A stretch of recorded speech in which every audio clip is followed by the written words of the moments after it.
to my kitchen, guys. I'm gonna show you what I do, or what I'm gonna do with butternut squash. These are squash that I have grown, that we have grown, and this is our first harvest. So what I've decided to do is I went to the internet to look up some recipes for butternut squash, and I saw a recipe that included butternut squash with kale. So I'm going to do a variation of that because I do have some red curly leaf kale, but I'm also going to put katuk in it. So I've cut up my butternut squash. They're so pretty. I wish you could smell it. It smells so fresh. And we'll go from there. We'll see how this turns out, but I think it's going to be great. I just take a smaller serrated knife and score it a little bit because these things are so hard that I want to make sure that I have an entry place for my sharp knife. I don't want this thing to roll on me, so that's the easiest way I've found to do this. If y'all have any suggestions, feel free to put them in the comments.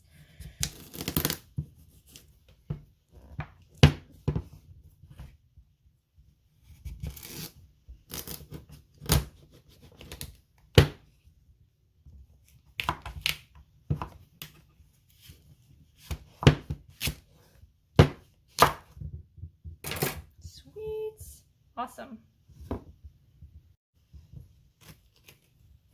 Before I bake them, I'm going to take out the seeds. That's something I like to do. I don't suppose you have to do it.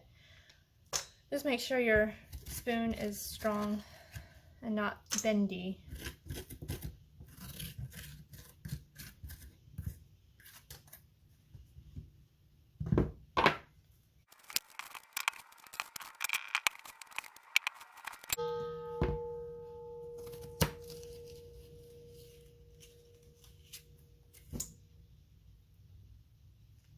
That one's kind of a little bit green in there. I should have waited a little bit longer to pick that, but looks like the stem was already turning brown, so I'm not sure that I could have done that, but we'll at least use from here up. And so I've got a total of 4 butternut squash here, and I'm going to throw these in the oven, and I'll show you how I do it. Okay, so now I've got in my pan. I'm going to put parchment paper on it. Again, I do not like scrubbing pans unless I have to. So I'm going to place these on here and hopefully they'll all fit. If not, I'll grab another pan. Just going to be short, I think. Yep. Alright, that's fine.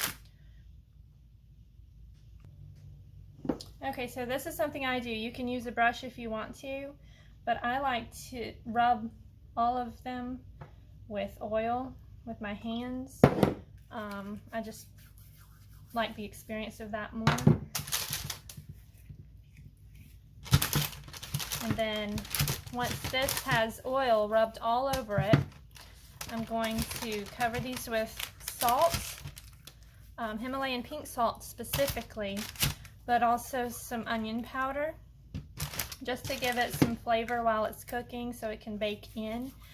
I'm not a huge fan of waiting to season something after it's done.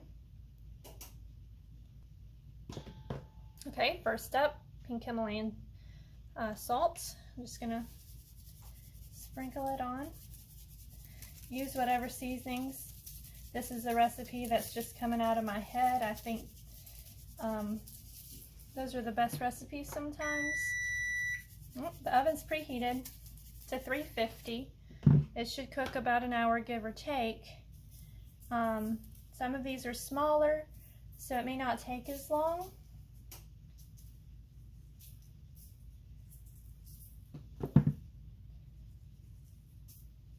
And this is the onion powder. Alright, so I've gotten another little pan out.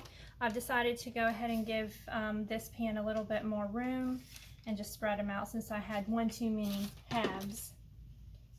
So now those are tucked into the oven, and I will check on them in about 40 minutes and then assess them from there.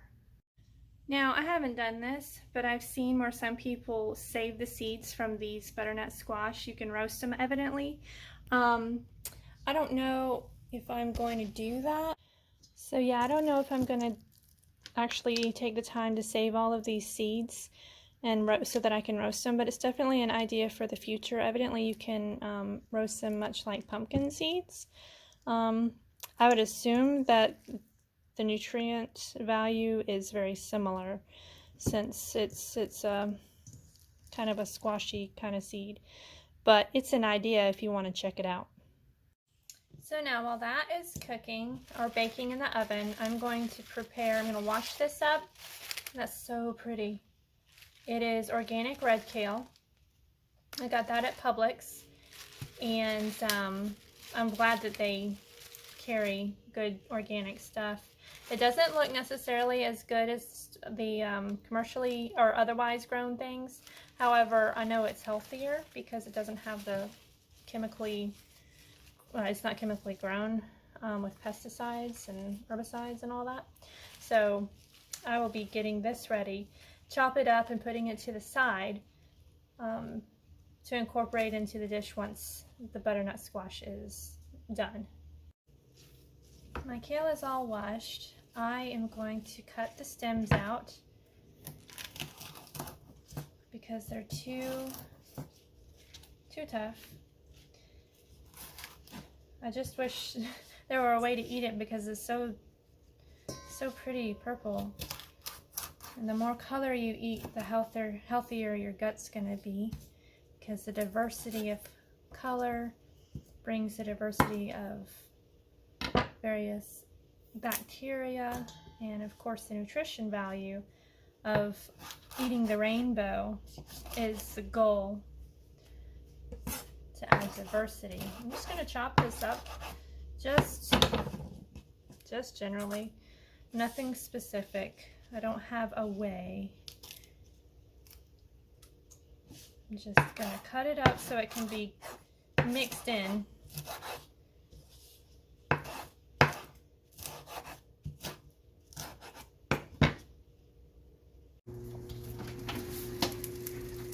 Ooh, they're bubbling, popping.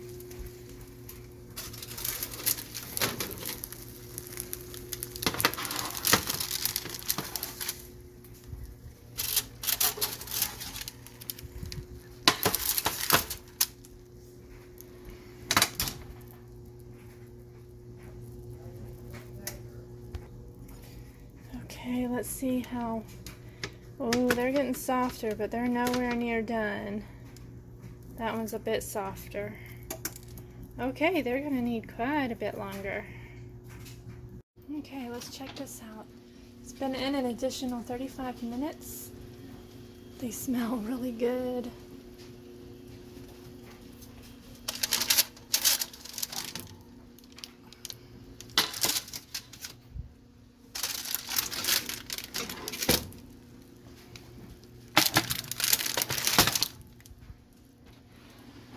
This juice.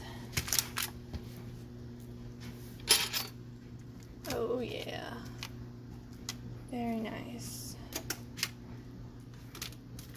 I don't mind if one of them, that one's just a little bit firmer, but I don't mind that because I'm just going to chop them up in the dish. It's okay if some of them end up being a little bit creamy, but I'm going to let those cool, and then I will chop them up and continue the recipe. In the meantime, I will go ahead and cook down the katuk and the kale. I am going to cook these greens. I've got a skillet and a pan. I've added water to that one already. I just need to add water to this one. And I'm just going to go ahead and steam these down and just tenderize them. They don't need to be totally like just really done. I don't mind if they have a little bit of substance to them. it'll be better that way. I'm just gonna add some salt and stir them periodically. Probably just add a little bit of oil. I may go ahead and do some onion powder, garlic powder, but I'm just gonna let them sit and steam for a bit. And basically for the katuk, I'll go ahead and do this like I normally do. I have a video on how I cooked these, so I'll link it below for your reference if you're interested. Okay, so the squash is done, out of the oven and cooled. I've peeled these already. I want to show you how easy this is. It's just, hopefully this will do what the others did.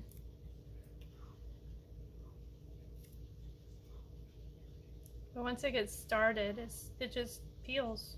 Let me start it down here.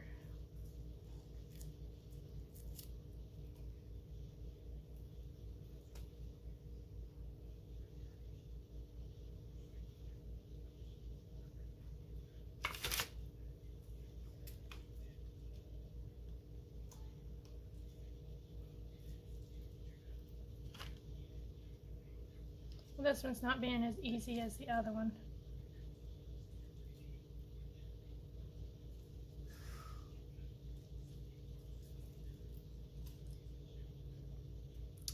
Anyway, this one just totally peeled off perfectly. But this one doesn't want to because I'm trying to film it. That's why. Can't be easy. There you go. There's one that came off. Maybe this will come off too. Fortunately, these are not so bad to peel.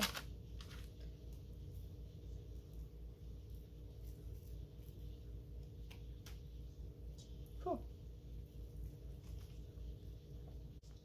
Alright, so after I peeled the butternut squash, I chopped it up in cubes.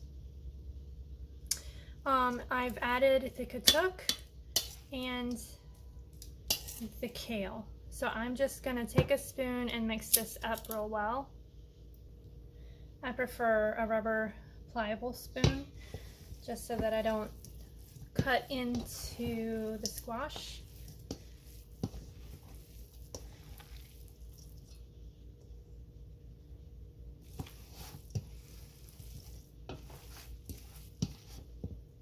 Alright, so I've transferred it over to the casserole dish. After mixing, I got it mixed to the extent that I wanted to, and the consistency is a little more mushy than I had envisioned, but it's going to taste the same. The savoriness of the greens, along with the little bit of sweetness of the butternut squash, has a lovely taste. I'm going to put this in the refrigerator for our meal tomorrow at church, my contribution to the potluck. And when I warm this dish up tomorrow, I'm going to put these toasted pumpkin seeds on it. They're seasoned with some salt and curry.